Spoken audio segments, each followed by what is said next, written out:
Bienvenue dans votre journal de l'international. Voici les titres de cette édition. 24 ans au pouvoir, Vladimir Poutine est réélu avec plus de 87% des voix. Victoire confirmée ce jeudi par la présidente de la commission électorale centrale russe. Nous y reviendrons en détail dans cette édition et puis il sera aussi question dans ce journal de l'élection présidentielle au Sénégal dont le premier tour s'est déroulé aujourd'hui dimanche 24 mars. C'est tout pour les titres de cette édition. Développement dans un instant.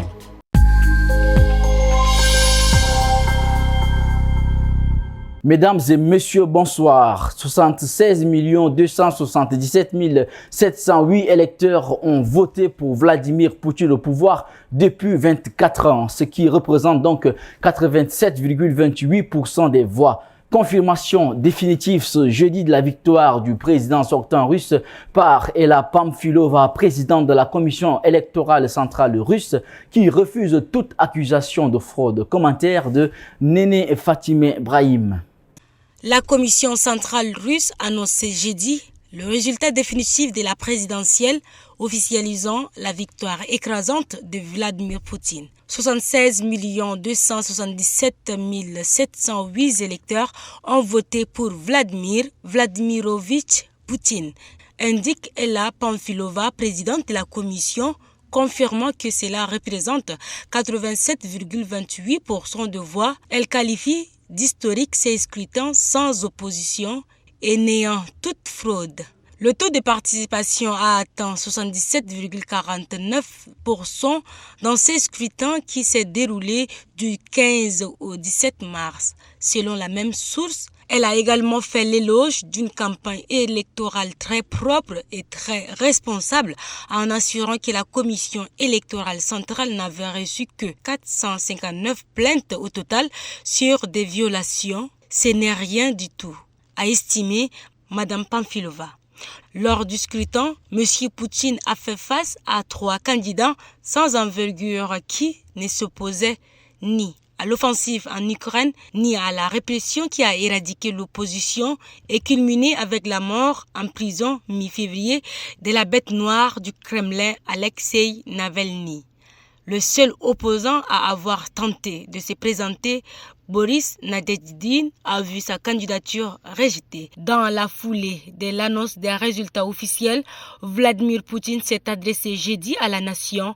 Dans une vidéo diffusée par la télévision publique, les élections ont montré que la Russie aujourd'hui, c'est une grande famille unie, a-t-il lancé. Lorsque le président russe a fait un leitmotiv de l'union du pays derrière son assaut contre l'Ukraine.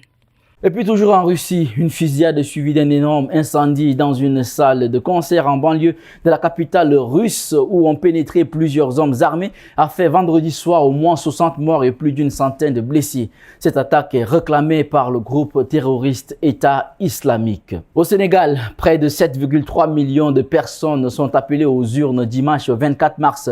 Un scrutin très attendu après un mois d'une crise politique inédite dans le pays provoquée par le report de l'élection présidentielle prévue initialement pour le 25 février, puis reportée par le chef de l'État Macky Sall avant d'être reprogrammée plusieurs fois. Le scrutin est inédit à plus d'un titre. Pour la première fois depuis l'indépendance du pays en 1960, le président sortant n'est pas candidat à sa propre succession. Les premières estimations officielles venues du ministère de l'Intérieur devraient être connues dans la soirée. La Chine, les États-Unis et le Brésil, avec une trentaine d'autres États, se sont réunis en sommet à Bruxelles avec pour objectif principal d'accélérer le développement de l'énergie nucléaire comme levier de décarbonation.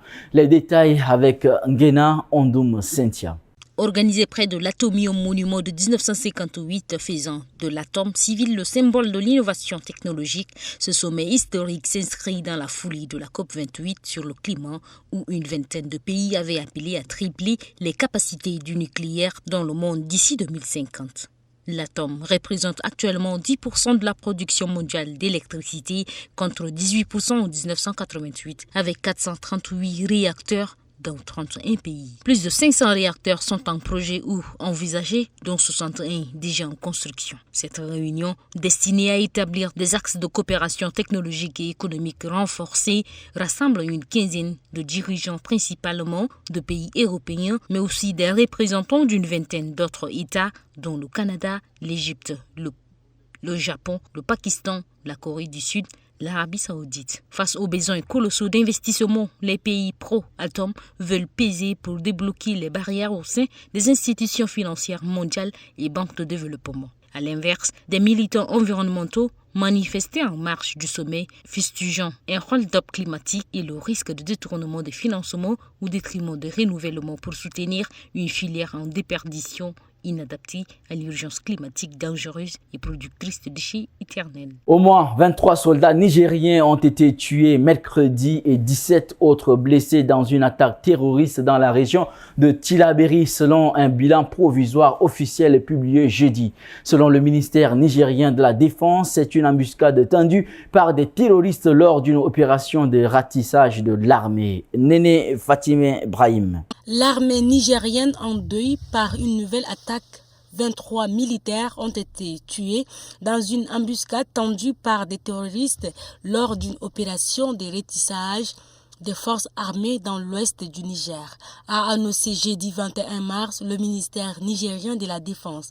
L'attaque a eu lieu dans la région de Tillabéri, située dans la zone dite des trois frontières entre le Niger, le Mali et le Burkina Faso, et continue pour être un repère des djihadistes sahéliens. L'armée y a mené de mardi à mercredi une opération de ratissage, mais au cours de leur désengagement, une unité a été prise dans une embuscade complexe au cours de laquelle 23 soldats ont été tués et une trentaine de terroristes neutralisés, selon le ministère.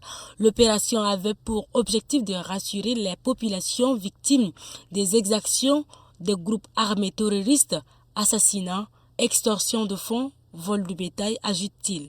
Plus d'une centaine de terroristes à bord de véhicules et de motos ont attaqué une unité armée entre les localités de Teguey et Bankilare à l'aide de bombes artisanales et de véhicules kamikazes, précise le communiqué. Malgré la riposte énergique, nous déplorons 23 valeureux militaires tombés sur le champ d'honneur et 17 blessés, ajoute-t-il. La région de Tillabéri est un repère des djihadistes sahéliens, dont ceux de l'État islamique au groupe Sahara et d'Al-Qaïda. Depuis des années, cette partie du Niger est régulièrement visée par les sauts de groupes armés malgré les déploiements massifs des forces anti-djihadistes. Des vagues d'enlèvement se poursuivent au Nigeria. Au moins 100 personnes ont été enlevées de leur maison, ont déclaré des habitants et un fonctionnaire de l'État à l'Associated Press ce lundi. Cet enlèvement est le dernier en date des enlèvements de masse dans la région par des bandes armées. Des détails avec Aimé Dolinassou. Des bandes armées ont attaqué 2 villages du nord-ouest du Nigeria au cours du week-end et ont enlevé au moins 100 personnes. Les tireurs ont attaqué les communautés de la région de Kajuru dans l'état de Kaduna. Samedi et dimanche, a déclaré Ousmane Dalami, qui représente Kajuru à l'Assemblée législative de l'État. C'est dans l'état de Kaduna que près de 300 écoliers ont été enlevés il y a moins de 2 semaines. Les derniers enlèvements, comme les précédents, ont été attribués à des groupes de bandits connus pour leurs massacres et leurs enlèvements dans les régions du nord-ouest et du centre du Nigeria. La plupart des bandits étaient auparavant des éleveurs en conflit avec les communautés locales. Les ravisseurs ont attaqué la communauté d'Ogon Noma tôt samedi et ont enlevé 14 femmes. Puis ont attaqué la communauté Kajuru Station dans la nuit de dimanche à lundi et se sont emparés des 87 personnes, a déclaré Ousmane Dalami. Les forces de sécurité, quant à elles, doivent encore fournir des informations publiques sur l'opération de sauvetage des écoliers enlevés au début du mois dans la ville de Kuriga, à Kaduna. Le président Bola, élu l'année dernière à la tête de ce pays de plus de 210 millions d'habitants, a exclu le versement de rançon, comme c'est souvent le cas dans les cadres des opérations de libération des enfants. Le gouvernement de M. Bola n'a pas immédiatement commenté les dernières attaques. Environ 10 jours de grève des médecins des hôpitaux publics au Kenya. Au menu de leurs revendications, on retrouve une augmentation du salaire de base des médecins et la réintégration de certains médecins suspendus. Couverture médicale complète. Aimé Dolinassou. Les médecins des hôpitaux publics du Kenya sont entrés dans le 8e jour d'une grève nationale. Au centre de leur colère, une série de revendications. Les grévistes exigent entre autres une couverture médicale. Pour les médecins, l'augmentation du salaire de base des médecins et la réintégration des médecins suspendus. Ils appellent notamment à l'application d'une série de promesses contenues dans la convention collective signée en 2007 après une grève de 100 jours. Le manque de soins provoqué par l'arrêt du travail observé par les médecins à l'époque avait coûté la vie à plusieurs personnes, faute de soins. L'impact de la grève s'est fait sentir dans tout le pays, de nombreux patients étant laissés sans soins ou réfugiés dans les hôpitaux du pays d'Afrique de l'Est. Josephine Dieri, une patiente de l'hôpital national Kenyatta, a passé une demi-journée sans recevoir des soins. Au moins 400 médecins participent à la grève d'après les chiffres des dirigeants de leurs syndicats, lesquels ont décidé de faire fi de l'ordonnance d'un tribunal du travail qui leur demande de suspendre le mouvement afin d'entamer des négociations avec le gouvernement. L'ex-footballeur international brésilien Dani Alves va être libéré de prison dans l'attente de l'appel de sa condamnation pour viol en échange du versement d'une caution d'1 million d'euros. La décision intervient un jour après que son avocat ait demandé sa libération au motif qu'il avait déjà purgé un quart de sa peine de 4 ans et demi en détention provisoire après son arrestation en janvier 2023. Les détails avec Ngena Ondoum-Sentia. La justice espagnole a accepté la demande de liberté provisoire de l'ancien footballeur qui a fait appel de sa condamnation le mois dernier à 4 ans et demi de prison pour viol en attendant le verdict final. L'ancien latéral du PSG et du Barça doit payer une caution d'1 million d'euros pour recouvrer la liberté, ce qui ne sera pas forcément évident car ses avoirs sont pour l'instant gelés en raison d'un différend financier avec son ex-femme. Pour rappel, c'est son ancien coéquipier Neymar qui avait payé une partie de ses frais d'avocat pour le procès. La justice lui a retiré ses 2 passeports espagnols et brésiliens afin qu'il ne puisse pas quitter le pays et il devra se présenter au commissariat 1 fois par semaine.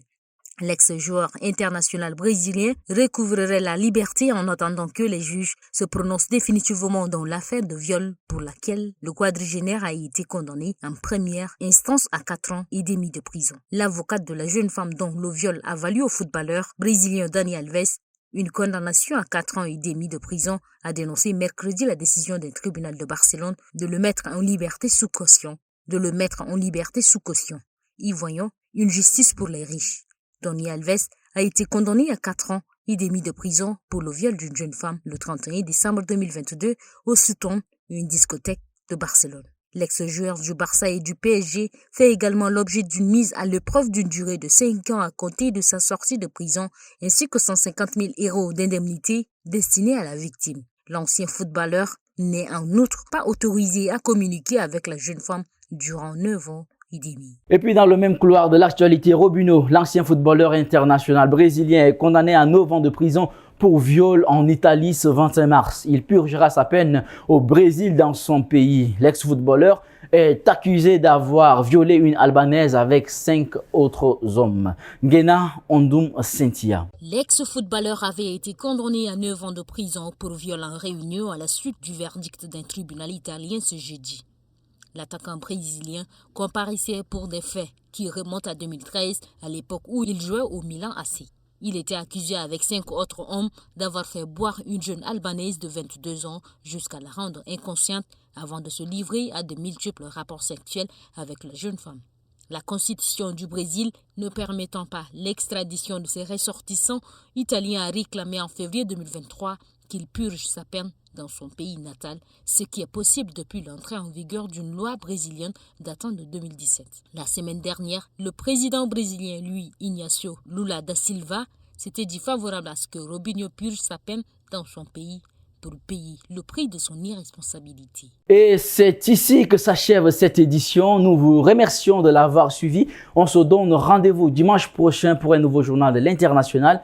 Très bonne suite de programmes sur Tchad Info TV.